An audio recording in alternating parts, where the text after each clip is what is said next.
नमस्कार दोस्तों, स्वागत है आप सभी का ऑनलाइन अड्डा फर्स्ट यूट्यूब चैनल पर। इस वीडियो में हम बात करेंगे 1894 एडेड जूनियर शिक्षक भर्ती के बारे में, जिसके अंदर 1500 पद सहायक अध्यापक के हैं, 300 पद आप जानते प्रधान अध्यापक के हैं। कुछ भी बताने से पहले, कुछ भी समझाने से पहले मैं आप सभी से एक सवाल करूंगा और कमेंट में उसका आप सभी को जवाब देना है, कोई भी रुकना नहीं है। आप सभी में से कितने ऐसे छात्र हैं कि इस 1894 में से एक सीट अपने लिए यहाँ रिजर्व करके रखे हुए हैं? कमेंट करके अवश्य बताइएगा। एक बात आप सभी ध्यान रखना, अगर आप अपने ऊपर भरोसा नहीं कर सकते तो कोई आपके ऊपर भरोसा नहीं करेगा। भले ही अगर आप जाकर जंग में हार जाते हैं, इसका मतलब ये नहीं है आपने जंग लड़ने की कोशिश की, वहां तक पहुंचे, कोशिश करके आप सभी ने इतना प्रयास किया, वो भी कहीं ना कहीं आपको बहुत कुछ सिखा करके जाता है। तो हथियार पहले नहीं डालने चाहिए। अभी युद्ध शुरू हुआ है, आप सभी को यहाँ पे शुरुआत करनी है। एडेड जूनियर शिक्षक भर्ती के अंदर अपने अंदर आपको पॉजिटिविटी लानी होगी कि भाई मैं तो एक सीट लेकर आ रहा हूँ। जितनी मैंने प्रिपरेशन की है उसके आधार पर अगर हम देखें तो हमारी एक सीट के लिए मोर देन सफिशिएंट है। बाकी उसका परिणाम जब आएगा वो आप सभी को बाद में पता चल ही जाएगा, लेकिन उसको लेकर भी हमें निराश नहीं होना चाहिए, क्योंकि कुछ कमियां आ जाती तो उसमें सुधार करके हमें फिर से आगे जाना चाहिए। तो कितने ऐसे छात्र हैं, कमेंट करके अवश्य बताएं कौन कौन अपनी एक सीट लेकर आ रहा है। और हमेशा की तरह मेरी ढेर सारी शुभकामनाएं आप सभी के साथ हैं। मैं उम्मीद करूंगा कि आज के बाद आप सभी का जब भी चयन हो तो बहुत सारे छात्र कमेंट करके बताएंगे सर मुझे एक सीट मिल गई है। इसी के साथ हम आरंभ करते हैं एडेड जूनियर शिक्षक भर्ती को लेकर फुल मोटिवेशन के साथ। जैसा कि आप जानते हैं कि एडेड जूनियर शिक्षक भर्ती के अंदर आपकी जो मेरिट बनने वाली है वो आपको यहाँ पे देखने के लिए मिलेगी, जिसके बारे में जानकारी आप सभी की ऑफिशियल नोटिस के माध्यम से बता दी गई थी। यहाँ पे आप सभी को देखने के लिए मिलेगा कि 10वीं का आपका 10% लिया जाएगा। इसके बाद इंटरमीडिएट का भी आपका 10% होगा, साथ में बीएड और बीटीसी का आपका 10% लेकर 40% आप सभी की एकेडमिक होगी और 60% आपकी जो लिखित परीक्षा है वो देखने के लिए मिलेगी। अब ये सब कुछ तो आप सभी पहले से जानते हैं, लेकिन बहुत सारे छात्रों के मन में सवाल होगा कि सर हमारी तो एकेडमिक इतनी ज़्यादा खराब है, हमारा तो चयन ही नहीं हो पाएगा, हम कितने नंबर लेकर आए तब भी हमारा चयन नहीं होगा। ये बात बिल्कुल सत्य है, लेकिन मैं कहूँगा ये उससे भी बड़ा झूठ भी है, क्योंकि आप सभी की प्रिपरेशन में सबसे बड़ी जो बात है वो यही बनेगी। अभी फिलहाल जिस बीमारी का इलाज नहीं है उसके बारे में सोचने का आपको कोई फायदा नहीं है। आपके पास ऑप्शन है कि आप लिखित परीक्षा के अंदर अच्छे नंबर लेकर आए तो जो एकेडमिक है वो आप सभी के चयन के अंदर कभी भी बाधा नहीं बनेगी। 100% मैं आप सभी को बता दूं, जैसा कि आप सभी जानते हैं कि सरकार की तरफ से पहले से ही आधिकारिक कट ऑफ घोषित की गई है 90 और 97। अगर आप 90 और 97 लेकर आते हैं तो आप इस भर्ती के अंदर क्वालिफाई तो कर जाएंगे, लेकिन आपको नौकरी मिलेगी कि नहीं वो डिपेंड करेगा आपके ज़्यादा से ज़्यादा नंबर लाने पर। तो ऐसे में आप सभी को एक बात तो ध्यान में रखनी है कि 90-97 से तो ज़्यादा लेकर ही आने हैं, और उसके बाद हमारा जो प्रयास है वो 150 की तरफ होना चाहिए कि इन 150 में से हमें ज़्यादा से ज़्यादा क्वेश्चन सॉल्व करने हैं, चाहे आप जनरल है, ओबीसी है, या फिर एससी या फिर एसटी है। इस बात को अगर आप सोच करके चलेंगे कि सीटों की संख्या कम है, हमारी एकेडमिक कम है, हमारा पेपर कैसा होगा, तैयारी नहीं है, तो उससे क्या होता है कि आप सभी के लिए कहीं ना कहीं नकारात्मक चीज़ें आप सभी के मन में आती हैं और उसका परिणाम भी नकारात्मक ही होता है। बाद में हम बैठ के सोचते हैं कि हमने जो सोचा था वैसा ही हुआ, तो ऐसा नहीं होना चाहिए। पहले तो आप सभी को पॉजिटिव होना सबसे बड़ी चीज। मैं आप सभी को बता दूं आधिकारिक कट ऑफ के बारे में, तो सरकार की ओर से 60-65 पहले से घोषित की जा चुकी, जिसको हम अंकों में कहेंगे 90 और 97। अगर आप 90-97 लाते हैं तो आप इस भर्ती के अंदर क्वालिफाई हैं, लेकिन चयन करने के लिए आपको नौकरी मिलने के लिए कितने नंबर आपके पास होने चाहिए। जैसा कि आप जानते हैं कि 1500 सीटों के ऊपर लगभग 3,30,000 के आसपास छात्रों ने आवेदन किया है। परीक्षा के अंदर कितने अभ्यर्थी शामिल होते हैं उसके आधार पर। दूसरा पॉइंट आप सभी जानते हैं कि पेपर का पैटर्न क्या है, ये भी सबसे बड़ी चीज़ होती है। ये 2-3 चीज़ों को मिलाकर आपकी कट ऑफ बनती है और वहीं से पता चलता है कितने छात्र क्वालिफाई करेंगे। एक बात तो तय है कि इस भर्ती के अंदर 90-97 से ऊपर लगभग 80-90 हज़ार अभ्यर्थी तो क्वालिफाई कर जाएंगे, ऐसी उम्मीदें जताई जा रही हैं। बाकी तो आप सभी को बाद में पता चलेगा, लेकिन हम कह सकते हैं कि 90 से लगभग 90-80 हज़ार या 90 हज़ार के आसपास ऐसे अभ्यर्थी होंगे जो इस भर्ती के अंदर 90-97 तो ला सकते हैं। ऐसी संभावना है, क्योंकि काफ़ी लंबे समय से अभ्यर्थी प्रिपरेशन कर रहे हैं। और एडेड जूनियर शिक्षक भर्ती के अंदर एक बेनिफिट उन छात्रों को हो सकता है जो कि अपने सब्जेक्ट की प्रिपरेशन कर रहे थे। लेकिन अगर हम बात करें यहाँ पर सबसे बड़ी चीज़ कट ऑफ के बारे में, भले ही यहाँ पे सीटों की संख्या लगभग 1500 के आसपास है, लेकिन एक बात तो आप जानते हैं कि परीक्षा के अंदर अगर धांधली या भ्रष्टाचार नहीं होता है तो सभी अभ्यर्थी 144 लेकर के नहीं आएंगे डीजे वाले बाबू की तरह।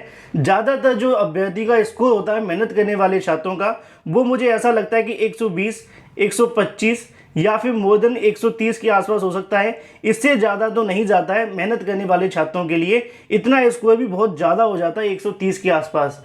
बाकी तो पेपर के पैटर्न पे सारी चीज़ें डिपेंड करती हैं। जैसा कि आप जानते हैं, अगर धांधली और भ्रष्टाचार नहीं होता है तो इतने बड़े अमाउंट के अंदर नंबर ला पाना असंभव है, सामान्य अध्ययन के अंदर, साथ में अपने सब्जेक्ट के अंदर। तो ये बातें आप सभी को ध्यान में रखनी है। अब सवाल यह मन में आप सभी के होगा कि एकेडमिक को लेकर क्या चीज़ें हैं।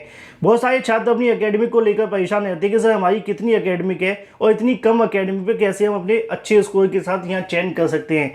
देखो, जैसा कि आप जानते हैं कि जो बीएड अभ्यर्थी उनकी एकेडमिक थोड़ी सी खराब है। इसका मतलब ये नहीं कि आपका चयन ही नहीं होगा। अगर आप लिखित परीक्षा के अंदर बूस्ट कर जाते हैं, पहले मैं आपको सामान्यतः जानकारी देता हूँ कि अगर आपकी 28 के आसपास एकेडमिक बन रही है तो जो 28 एकेडमिक वाले अभ्यर्थी हैं उनका भी सिलेक्शन हो सकता है। बस उनको लिखित परीक्षा के अंदर लगभग इतने नंबर लाने की कोशिश करनी होगी। अगर वो इतने नंबर ले आते हैं तो उनके लिए बहुत ज़्यादा बेनिफिट यहाँ से मिल सकता है। संभावना ज़्यादा है कि उनको एक सीट मिल भी जाए, हो सकता है कि इससे कम पे भी मिले। लेकिन अगर आपकी एकेडमिक इतने के आसपास जा रही है, या फिर हम कहें कि लगभग 25 के आसपास है, 25 या 26 वाले जो अभ्यर्थी होंगे उनके लिए यहाँ पे जो क्राइटेरिया है वो 120 के आसपास बन जाता है, या फिर 125 के समथिंग बन जाता है। जिन छात्रों की एकेडमिक ही अच्छी है, 29 या फिर 30-31 के आसपास जा रही है, वो तो यहाँ पे लगभग अगर बात करें 100 से ऊपर नंबर आए नहीं, उनका सिलेक्शन हुआ नहीं। लेकिन ज़्यादातर अभ्यर्थी की एकेडमिक ऐसी होगी, ये कह पाना असंभव है। बाकी सीटों की संख्या कम होने की वजह से कट ऑफ तो हाई जाएगा, कट ऑफ कम नहीं जाएगा। जैसा कि आपको पहले बताया गया है, 69,000 शिक्षक भर्ती के अंदर 1,46,000 अभ्यर्थी क्वालिफाई करे थे, जिसमें से आधों को नौकरी मिली, आधों को आज भी नौकरी नहीं मिली है। लेकिन इस बात को आप भी सोच करके जाएंगे कि हमारी एकेडमिक कम है, तो इसका कहीं ना कहीं नुकसान आपको निकट भविष्य में आपके परिणाम में देखने के लिए मिलेगा। अगर आपकी एकेडमिक 24 से लेकर, या फिर अगर हम बात करें 22 से लेकर आपकी बनती हुई दिखाई दे रही है 25 या 26 के आसपास, और अगर आप लिखित परीक्षा के अंदर 120 के आसपास नंबर लेकर के आते हैं, पेपर का पैटर्न अगर ठीक आता है, अगर पेपर का पैटर्न टफ आ जाता है, वहां पे आप नंबर 115 भी ले आते हैं, तो ऐसे में आपकी उम्मीदें बन सकती हैं। ऐसा नहीं है कि आप एकेडमिक के चलते अपनी प्रिपरेशन को बूस्ट ना करें। इसीलिए पॉजिटिव होकर आप सभी को समझने की आवश्यकता है। इस भर्ती के अंदर जब आपका परिणाम जारी होगा तो ज़्यादा से ज़्यादा जो अभ्यर्थी क्वालिफाई करेंगे 90 और 97 के ऊपर, 80,000 या फिर अगर बात की 85,000 के आसपास ही पहुंचेंगे। इससे ज़्यादा होने की संभावना बिल्कुल भी नहीं है, क्योंकि हमने इससे पहले भी कई भर्तियाँ देखी हैं और मैंने ऐसे बहुत सारे अभ्यर्थी भी देखे जिनकी एकेडमिक काफ़ी ज़्यादा कम थी। 69,000 शिक्षक भर्ती के अंदर ही आप सभी ने देखा होगा कि अभी अगर बात करें 22,000 सीटों के लिए छात्र धरना प्रदर्शन दे रहे थे, उनके यहाँ पे 110 नंबर थे, लेकिन उनकी एकेडमिक थोड़ी सी यहाँ पे कम थी, जिसकी वजह से उनका चयन नहीं हुआ। लेकिन कुछ ऐसे भी अभ्यर्थी थे जिनकी कहीं ना कहीं 125 के आसपास नंबर थे लिखित परीक्षा के अंदर, और उनकी एकेडमिक इनके बराबर ही थी, इनसे ज़्यादा नहीं थी, 110 वाले थे, लेकिन उनका स्कोर लिखित परीक्षा के अंदर अच्छा होने के बावजूद उनका यहाँ पे चयन हो गया। तो एकेडमिक का जब कुछ हो नहीं सकता है तो उसके बारे में सोचने से अच्छा है कि जहाँ पे आपके पास मौका है अपने नंबरों को सुधार करने में, उसकी तरफ बढ़ें। अब आपके मन में सवाल होगा कि कितना स्कोर लाना एक सेफ कहा जा सकता है, या फिर दूसरे शब्दों में कहा जाए कि कितने गुणांक पे हमें यहाँ पे अपने आप को सुरक्षित समझना चाहिए। तो हम ऐसा कह सकते हैं कि अगर आपकी एकेडमिक कितनी भी है, उस बात को साइड से रखते हुए आप ये फोकस करें कि हमारा जो कोशिश है लगभग 110 नंबर के आसपास की होनी चाहिए। मुझे पता है कि 110 प्लस वाले लाना थोड़ा ज़्यादा संभव नहीं है, क्योंकि काफ़ी ज़्यादा मेहनत करनी पड़ेगी, पेपर का पैटर्न क्या है, क्या क्या चीज़ें हैं, लेकिन फिर भी मैं 110 इसलिए कह रहा हूँ क्योंकि सीटों की संख्या बहुत ज़्यादा कम है। अगर आप 110 यहाँ से करके आते हैं तो एक बहुत अच्छा स्कोर है। ऐसा नहीं है कि 110 कोई ख़राब स्कोर है, लेकिन इसके ज़्यादा कितने छात्र करके आएंगे, कितने छात्रों का सिलेक्शन होगा, ये तो रिजल्ट आने के बाद ही पता चलेगा। लेकिन आपका जो अच्छा स्कोर हम कह सकते हैं वो 110 के आसपास है। अगर आप 120 के आसपास जा रहे हैं तो ये बहुत ही अच्छा स्कोर है, जो कि आपके सिलेक्शन की तरफ आपको लेकर के जाएगा। अब सवाल आप सभी के मन में एकेडमिक का भी आएगा, तो एकेडमिक पे फोकस ना करते हुए पहले आप नंबर पर फोकस करें, जिससे कि आपको रिजल्ट अच्छे मिले। बाकी अगर हम बात करते हैं गुणांक को लेकर, तो गुणांक ऑब्वियसली बात है कि यहाँ पे लगभग 71-72 वाले छात्रों को ज़्यादा ऑप्शंस होंगे। तो अच्छा गुणांक बनाने के लिए आपके अच्छे नंबर होने चाहिए, तभी आपका जो गुणांक है वो बहुत अच्छा बनेगा।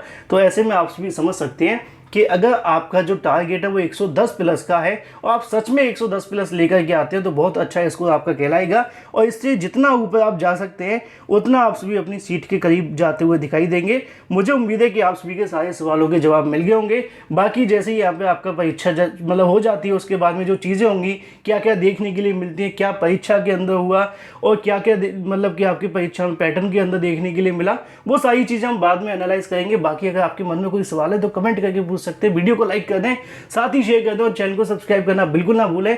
ऑल द वेरी बेस्ट आप सभी को आपकी परीक्षा के लिए। उम्मीद है कि इस बार आप सभी मैदान फतेह करके अवश्य आएंगे।